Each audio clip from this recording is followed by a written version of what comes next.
My name is Jaden Thurgood, and I graduated from Utah State with my undergrad in 2019 in mechanical engineering and continued on to get a master's in mechanical engineering. Grad school was the way I had envisioned school should have been during my undergrad. So class sizes were smaller.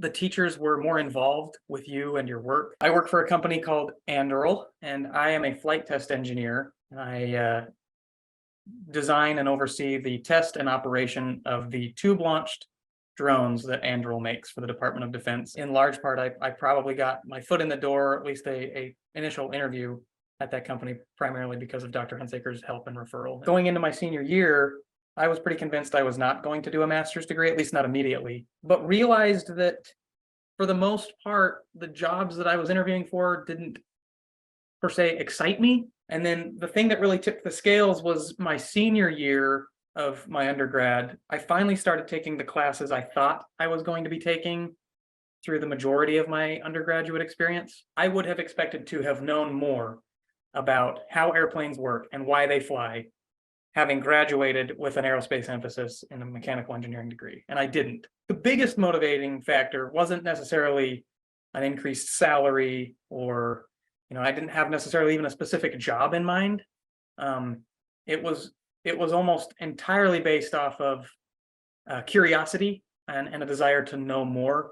I was scared of the cost of grad school. I'd had this goal to go through school without taking out any student loans, but I'd gotten to the end of my undergrad and had no more money, like cashed away and saved up for additional schooling. And so I was fairly worried about that. And the master's, the research-based, the Plan A or the thesis-based master's allowed for me to receive some type of compensation while I went to school for the research I was performing. The thesis offered me the opportunity to try something I hadn't done before, which was research. Dr. Hunsaker's lab is very analytical in its approaches to the research it does. And as a byproduct of that, there's a lot of opportunities to expand your abilities in programming and coding. And that intrigued me. I could see the writing on the wall that's kind of the future of engineering and technology, and being able to speak that language in an engineering field is extremely handy. I did, as a rule of thumb, have more time with my family. We had just had our first child that summer when I started my research, and so I had more time in the evenings to spend with my family than I did during my junior and senior year of my undergrad. Talk to your fellow lab mates as much as possible. Learn what they're working on. Ask them what problems they're stumped on, and collaborate together. Right? It's just because you're not working directly on whatever it is they're working on doesn't mean that you can't help be the catalyst for the solution that they come up with. No matter what you do, if you decide to continue your education, make sure that you're the one in control and that you're the one at the helm or taking the reins of your educational experience. And it's okay to change.